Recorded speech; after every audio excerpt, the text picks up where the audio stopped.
Target made Good and Gather for you, helping you save on delicious salads, chopped and ready. For quick, easy meals.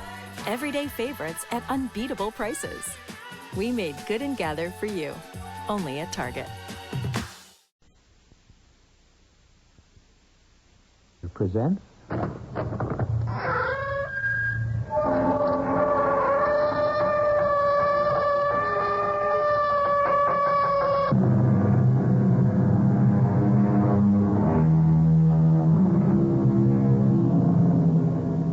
Come in. Welcome. I'm E.G. Marshall. The meek shall inherit the earth, but surely not today. Indeed, it wouldn't be surprising if it didn't happen next week, or next month, or even next year. In order to be a successful member of the meek, one requires patience. Indeed, the thing the meek do better than anyone else is to endure injustice with patience. And yet there is a human limit to endurance, while obviously there is no limit to injustice. Something has to give. Can you describe the man who killed my son? Oh, no. But you saw the man. I didn't. I swear I didn't. That isn't true. Who are you to come busting in and giving me the third degree? Get out! What did he look like? Mister, I got a husband, kids. Let me alone. What did he look like? Get out! Yes, I shall get out. But I shall return tomorrow, and the day after, and the day after, and I'll ask you again and again, and you will not know a moment's peace until you tell me.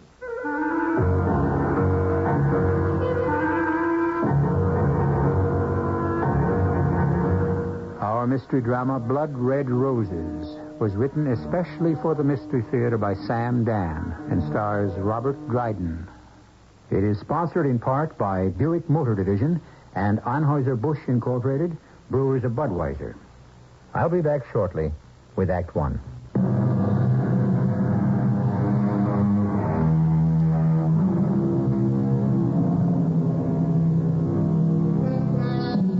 We walk, it seems, a narrow and slippery pathway between poetry and practicality. Poetry tells us to love thy neighbor. Practicality warns us, don't stick your neck out. Don't get involved. These are the voices of practicality. And in so many cases, they seem to prevail. Well, we're about to witness an exercise in both poetry and practicality. And you may judge which course has been the most productive. I have to stop. I gotta rest. I can't run anymore. Go, open the door. Quick, open it up. Open. What do you want? Please, lady, let me in. But you're in. Who are you? What do you want? Let me in, please. Just let me hide for a minute. Hide? They're after me. They'll kill me. Go away. For God's sake. Go away, I'll scream. They'll kill me. Go away, please, go away. Somebody's got to hide me. Please. Please. Yes? Please help me. Are you in trouble? Yeah, the guys are coming after me. Help me. Oh, come in. Maybe I shouldn't come in. Well, why not? Because if they find me here, they can kill you, too. Well, maybe we better call the police. Oh, no. But that's what the police are for, to help. No. Well, why are those guys after you? Because I knew too much. I talked too much. And I got no place to hide. Well, sit down. You will not be killed here. Oh, maybe not. You got a gun? This is a sanctuary. A what? A sanctuary. The sanctuary of a church. What church? My church. The church? Well, where's the altar? Where's the cross? This is the church of the heart. It is my ministry to help those in need. Pray with me. Are you crazy? Pray to whatever God watched over your childhood, in whatever language you ever spoke to him, but pray from the heart The spirit. In here. The dame said he ran in here. Oh, it's Joe. It's Joe. They found me. Come on, open up in there. Open up. We'll bust it down. I told you to let me get out of here. Now it's too late. Let us pray. Open up. The door's unlocked. Here, there he is. Why do you enter this house? Knock him off, Albie. Joe, I'm gone. I know that. But this guy, this priest. What are you trying to pull? What priest? Don't kill him, Joe. He didn't do anything. You must not commit violence in this house. I cannot permit Let you to... go my arm, you nut. Let go. Albie, listen! I forgive you. He's still alive, Albie. I forgive... You...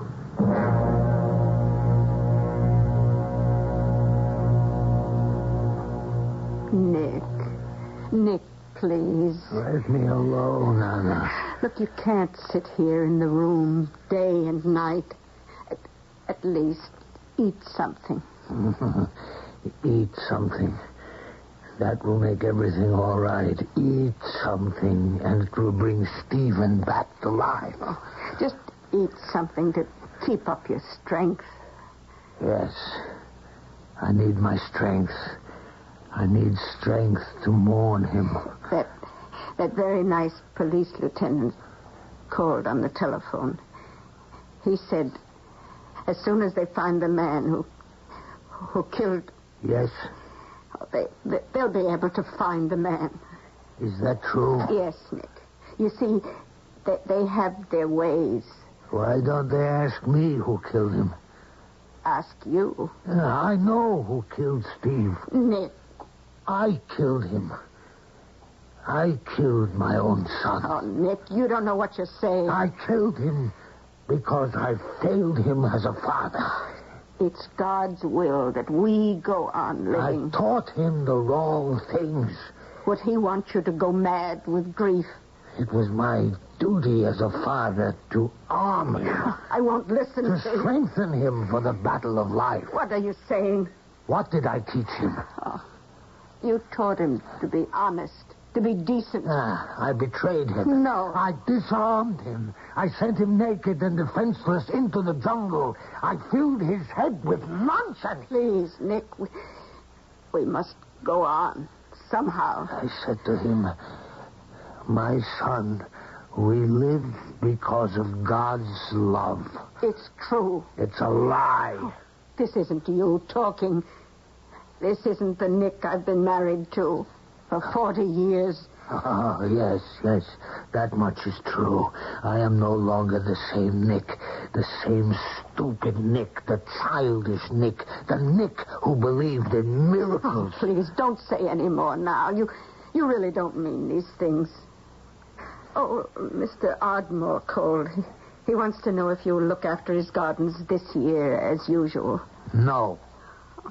Nick, if you don't work, you must do something to keep your mind busy. My mind is busy enough, Anna. I have other things to think about. What things, Nick? What things?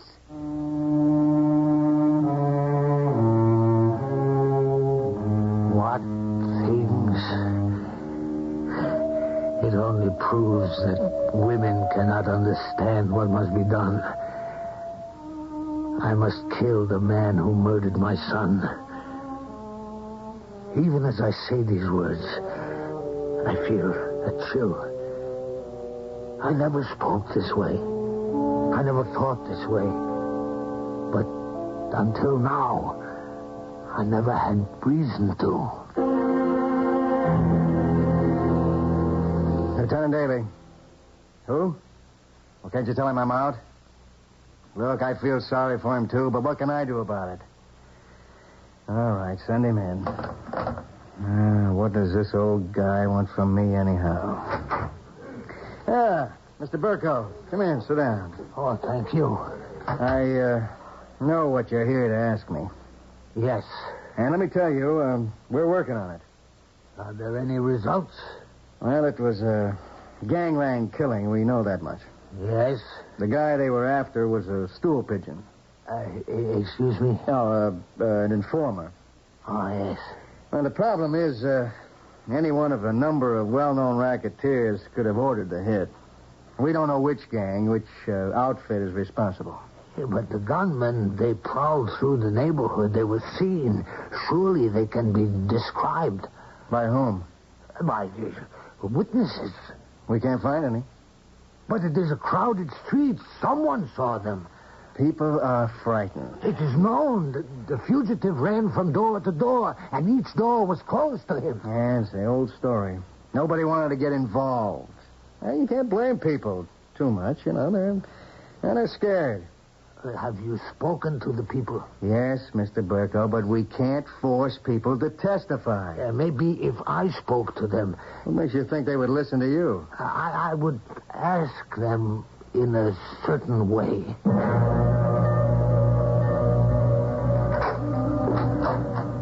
Yeah? May I speak with you? My name is Nicholas Birko. I am Stephen Birko's father. Oh, yeah. You want to come in? Oh, thank you. Well, won't you sit down? Can I get you something? A cup of tea, maybe? No, thank you. Oh, that son of yours, he was a saint. He's always there when you needed him. You ought to be so proud. Everybody in the neighborhood was crazy about him. The animals that killed him, the chair's too good for him.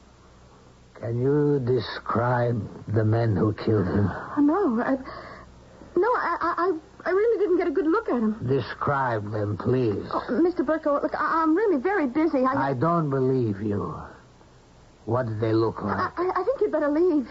You're frightened, aren't you? Look, who asked your son to be a hero?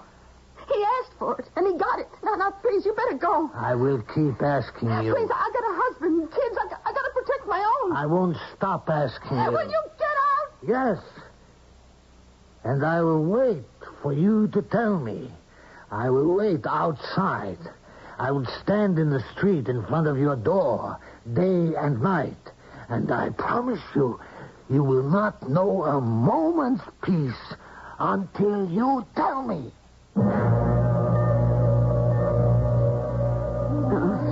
Nick? Oh, Anna, I woke you. I'm sorry. Oh, where are you going? It's only 6 o'clock in the morning. Out. Oh, Nick, you can't keep doing this. I can. I will. I must. You just stand on the corner outside that woman's flat. I'll go back to sleep. People think you're insane. People may think as they like. Oh, Nick, you have to go back to work. This is my work. Your customers. They'll have to hire other landscape artists. All the flowers you planted for so many good people. I can't be helped. But what good does it do? Your only son was murdered, and you have no wish to avenge his death? Vengeance is mine, says the Lord. Ah, yes. But since the Lord shows no sign of taking it, I'll have to attend to it myself. Nick, it's raining outside. It's also raining on my son's grave. If you could only find peace. I will. On the day I avenge his death.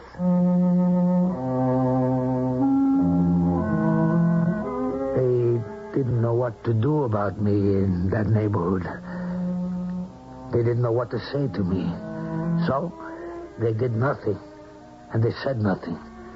And they pretended I wasn't there. But I was. Every day, rain and sunshine. And she would go in and out of her house, and she'd go right past me without a word. And I made no move to stop her, to talk to her. I just looked at her. And then I realized she was going to talk to me. Because she was no longer walking past me. She was beginning to run. And every day she would run faster. And I knew there had to be a limit to how fast she could run. And on that day, she would stop running. And she would walk up to me. And she would say... You win. You win. I'll tell you everything. I just can't run from you anymore.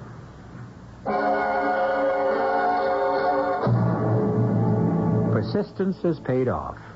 She's going to describe those killers. Joe, Albie, weren't those the names we heard?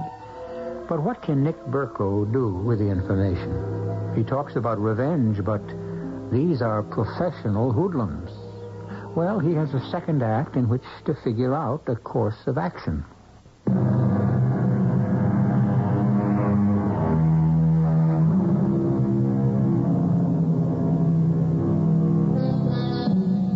He's a quiet man, a humble man, a meek man.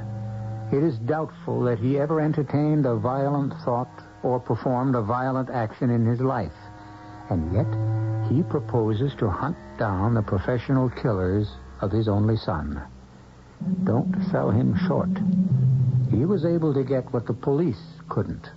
A description of the gunmen. Joe? Yeah, it has to be Joe Murray. He's got blonde hair. He's over 6 feet. Yeah, it's got to be him. And Albie? Albie's his sidekick, Albie Perry. And so, now, Lieutenant, you know who they are. Yeah. Well, will this woman testify in court? It doesn't matter. Oh, but it does. If she won't testify, we have no witness, and therefore no case.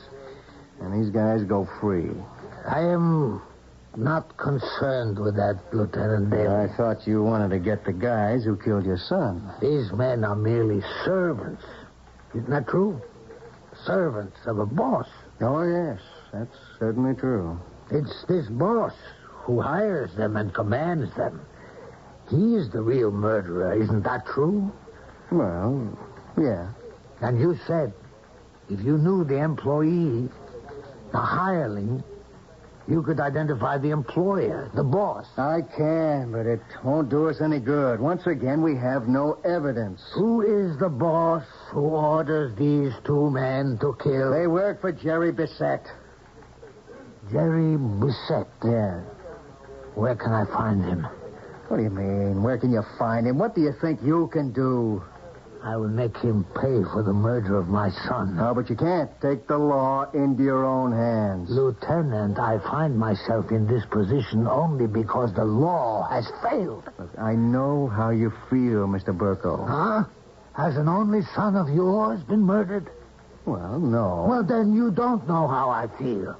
Do you know what you're up against? This guy, Jerry Bissett, he's got connections all the way into Washington, D.C., and so far, he can't be touched. Now, what are you planning? Say, let's say you want to shoot him, huh? How do you think you could get at him? The guy is guarded tighter than Fort Knox, Kentucky. I thanked him. I went home. And then I almost broke into tears. I realized how helpless I was.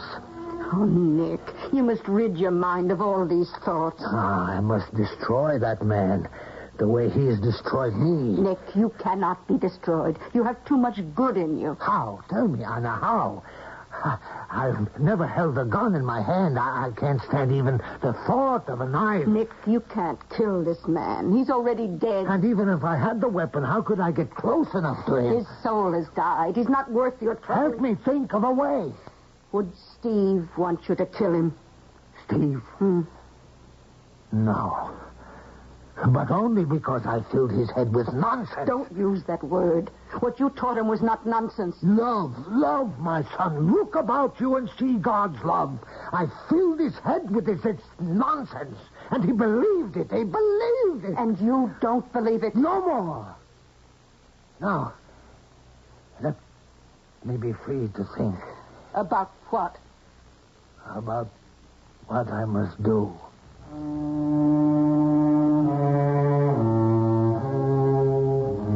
And suddenly, I felt as if a weight had been lifted from my mind. Now, for some reason, everything was so clear. Jerry Bissett. The untouchable Jerry Bissett. I would find a way somehow. And so, instead of wringing my hands and feeling sorry for myself, I decided to act. First, I must learn everything there was to know about Jerry Bissett. In the beginning, Lieutenant Daly refused to talk to me, but I haunted his office just as I did that lady's street corner. And I heard some gossip, and I took advantage of it. What are these? Those are roses, Lieutenant. I know they're roses. I never saw such beautiful ones. I understand your wife loves to grow roses. Yeah, what kind are they? It's a rose I have developed myself. I will tell her how to plant them, how to... Hold on a minute. Why are you This giving is a these? bribe. Oh, no, I can't take... And what am I asking for? Just information on Jerry Bissett. But you'll only do something stupid and get yourself killed. Well, that's my right as a citizen, isn't it? You know what's funny? Roses. Why? Roses just happen to be Jerry Bissett's hobby. What? This animal appreciates the beauty of a rose? Many of these animals have become domesticated in certain minor matters. They breed flowers, horses, dogs. They buy art. Roses. Yeah. He exhibits at all the shows. At the shows. What's funny, Nick? Roses. As simple as that. Roses. My blood-red roses. And that night, I wrote a letter. I went to the library to write this letter because from now on, Anna must not be aware of what I meant to do. I must keep her out of it. Dear Mr. Bissett, I have developed what I thought was a new flower, which I call the blood-red rose. A friend has told me that you have displayed such a rose at a show in the South. Will you please accept these flowers from one lover of roses to another and tell me if they are the same as yours? Nick? Who was at the door? Oh, the mailman. He gave me this letter. The envelope. Huh? Have you ever seen such an envelope? It's like parchment. I see. And it just has the initials J.B. Nick, where are you going? In the bedroom. Dear Mr. Burko, it was kind of you to send me the flowers. Even kinder to think that I could grow anything as magnificent as your blood-red rose. Roses, as you may have heard, are my consuming passion. When I find a fellow aficionado, I gotta meet him, talk with him, make him my friend. Please let me know what day would be convenient for you to visit. I should be very happy to send a car for you.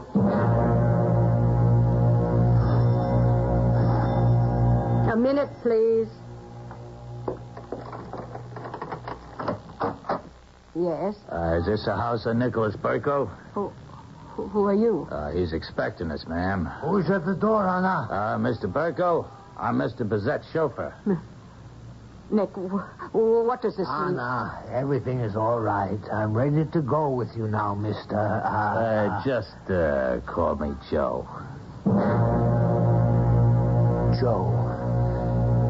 I could hear suddenly the voice of Lieutenant Daly. Joe. Yeah, it has to be Joe Murray. He's got blonde hair.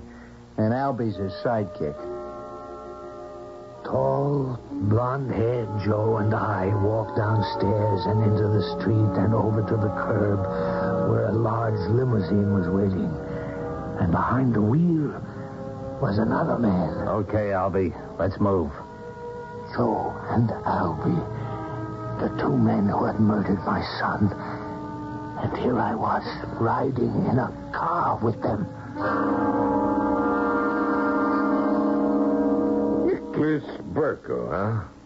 Well, let me shake your hand. I thought I knew everyone who knew anything about roses in this world, but you are a discovery. Like finding a Rembrandt in the attic. I can't call you Mr. Burko. We gotta be Nick and Jerry, huh?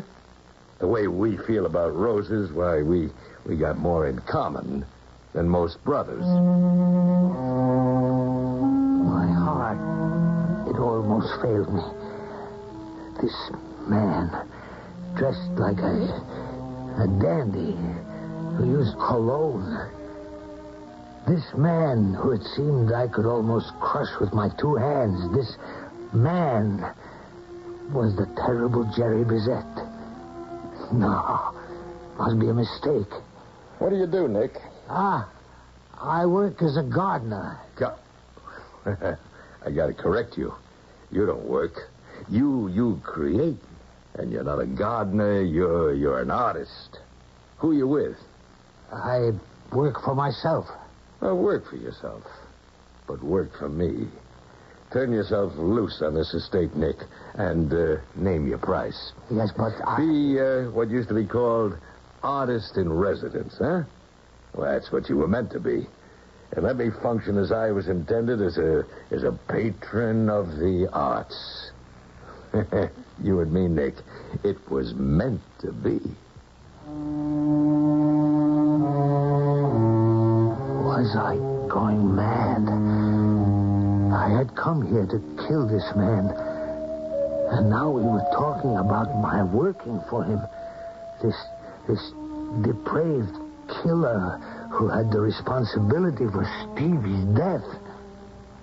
What stopped me from ending his life right here, right now? Hey, Pop. Might have known you'd be out here. Oh, Junior, I'd like you to meet Nick Burko. Hiya. That's my son, Jerome Francis Bizet, Jr. Oh, how do you do? Nick developed that rose I showed you, the blood red rose. Yeah, it's a great thrill, Pop. I need some dough. You got your allowance yesterday. Well, you know me, Pop. I can't stay away from that wheel. Junior, you've got to learn... Come on. What's the lecture? You own the joint. Every dollar I lose comes back to you. You just keep the money moving, right? Mr. Roberts tells me you ain't been to the office in a week. Make that a month.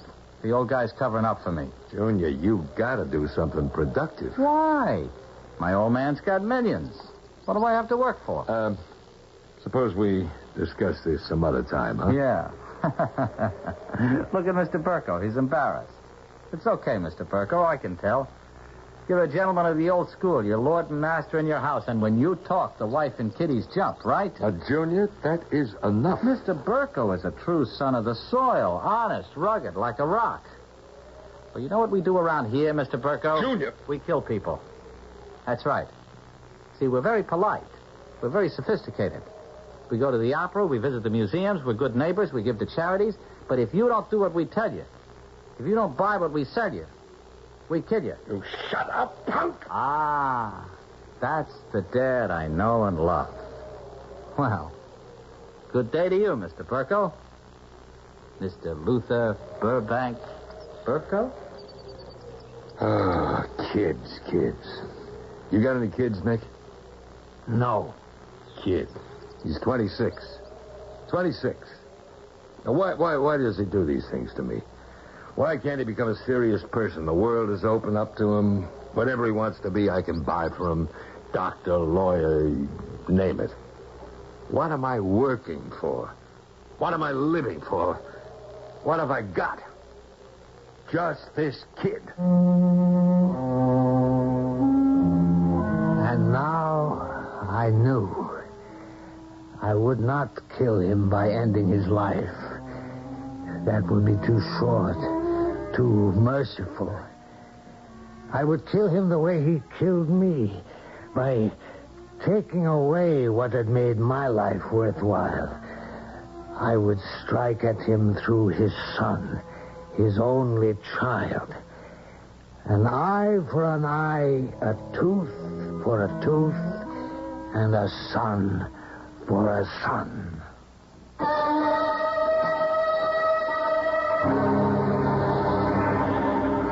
And that is the price, the blood price. The only problem is, can Nick Burko convince himself to exact it? Can a man suddenly overcome the habits of a lifetime? The snake can shed its skin, but can the leopard change its spots? There will be both shedding and changing when I return shortly with Act 3.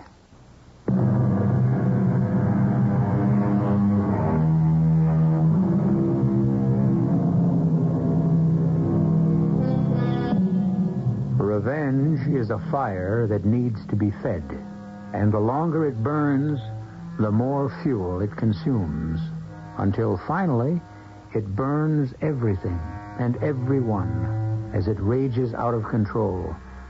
Such a conflagration has already been started. Hello, Anna. Oh, Nick, you're home. Why shouldn't I be home? I live here. Where should I go? Oh, Nick, I was so frightened. You were taken to the house of that gangster chief. Gangster chief? Why, Mr. Bizet is what they call an eccentric millionaire. I don't understand. The man is devoted to roses, as I am. I sent him some blood reds. He asked me to work for him. You would work for him? Anna, life goes on. He killed our son. Who says that? I don't understand, Nick. Our son was murdered by hoodlums engaged in a private quarrel. Who the killers were, we may never know. We have rumor, we have gossip. Nick, what are you going to do to him? I will not do anything to him. It isn't true.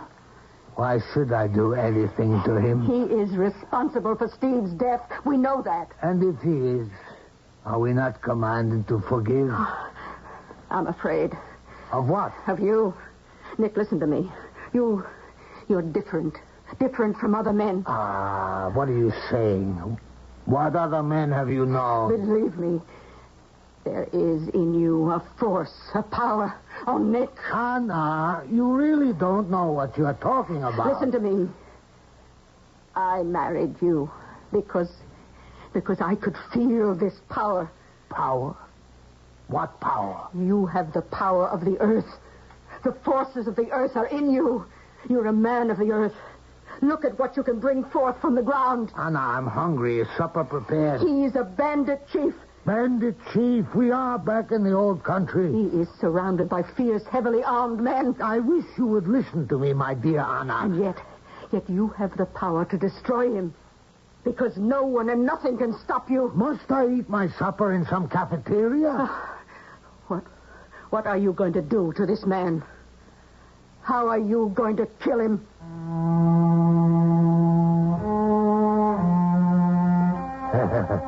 Women. And mine is the best of them. And even she has no understanding. I will take this man's son from him. I will rob him of the only precious thing in his life. But it seemed I must wait. He wasn't there the next day. Or the next weeks. Months went by.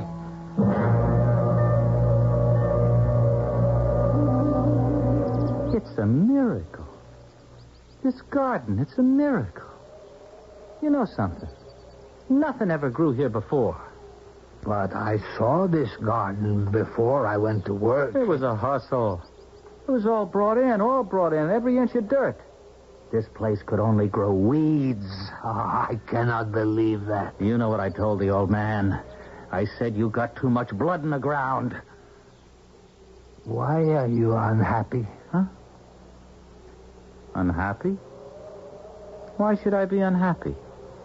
I'm the one who asked the question. Who are you to question me? What do you know? What do you know about anything? What do you know?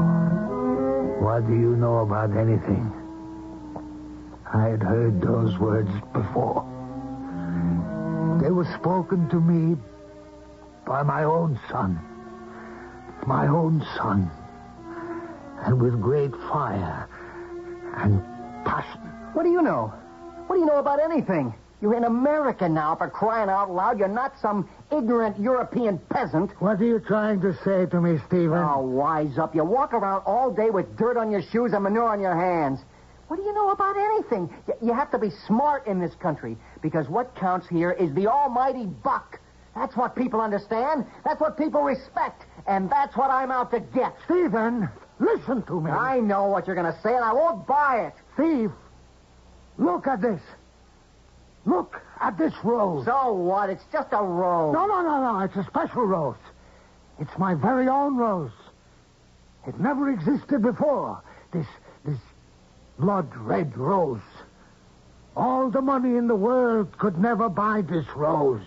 Steve, all the money in the world could never buy this rose. Hey, who you talking to, Nick? You all right? Forgive me. Sometimes... Besides, what do you mean? All the money in the world can't buy that rose. It's for sale, isn't it? Well, what I mean is that all of the money in the world could not buy that rose before it existed. With all your wealth, my son, with all your power, let me see you cause a rose to rise from this ground.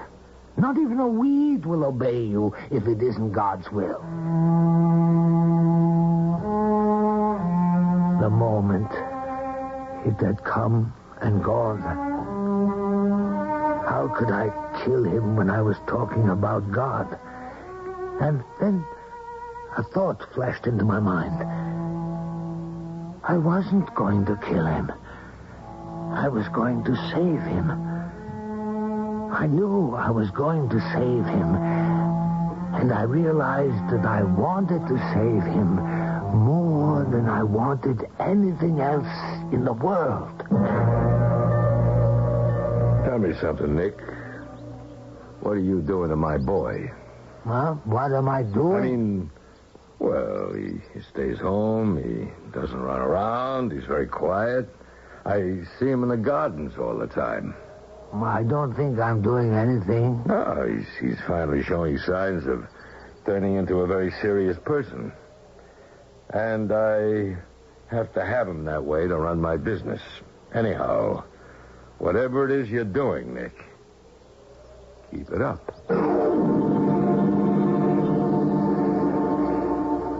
How did you get that rose to be such a red color? Such a blood red? That's not the way to say it. This rose does not obey me. It does not do what I command or desire. I only help it to become what it must be, what God has intended it to be.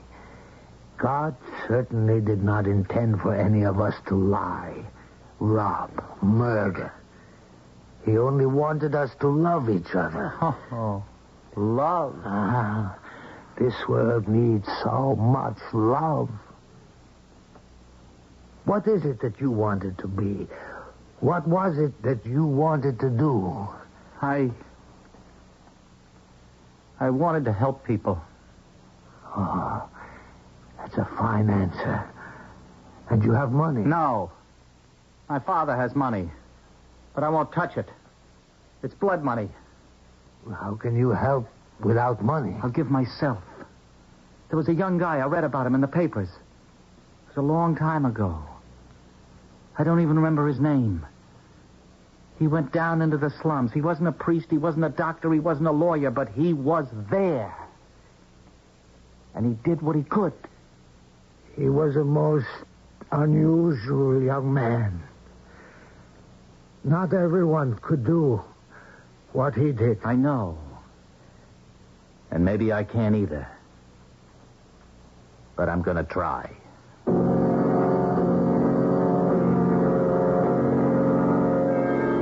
You're crazy.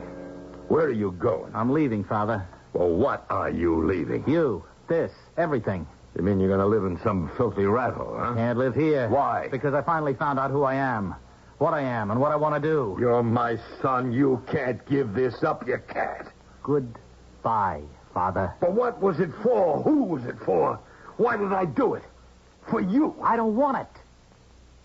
Stay with me, Junior. Why, we can own the world. Come with me, Father. We can have the world. Oh, you'll come back. You'll come crawling back on your hands and knees. You'll get bit by the first rat, hit by the first rock. Yeah. Goodbye, Nick. Goodbye. Could I have some of those roses? Oh, of course. Thanks. Blood red roses. Goodbye. Nick, what's gotten into that boy? Is the whole world gone crazy? Why don't you go and live with him? You know what you're talking about? He has chosen a new way of life. Unless that way becomes your way, you'll never see him again. How can I stop being Jerry Bizet? How? Answer me. You can't. And that's why he's been taken away from you. You've lost him forever.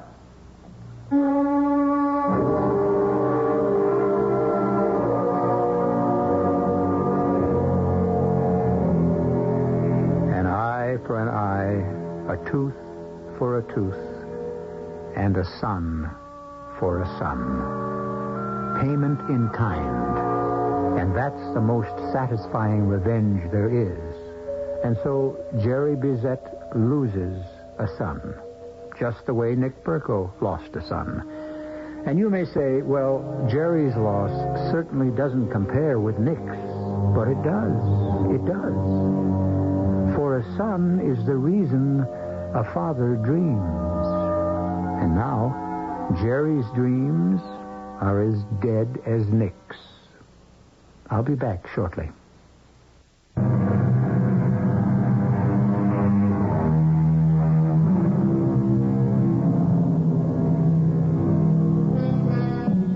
Roses, the traditional flowers of romance. The red rose of courage and valor. The white rose of purity and hope. What's in a name? Everything. The bard to the contrary notwithstanding. Would a rose by any other name smell as sweet? Probably. But who would believe it?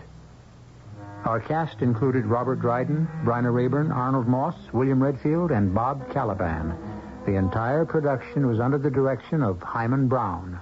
Radio Mystery Theater was sponsored in part by Anheuser-Busch Incorporated, Brewers of Budweiser, and Buick Motor Division. This is E.G. Marshall inviting you to return to our Mystery Theater for another adventure in the macabre. Until next time, pleasant dreams.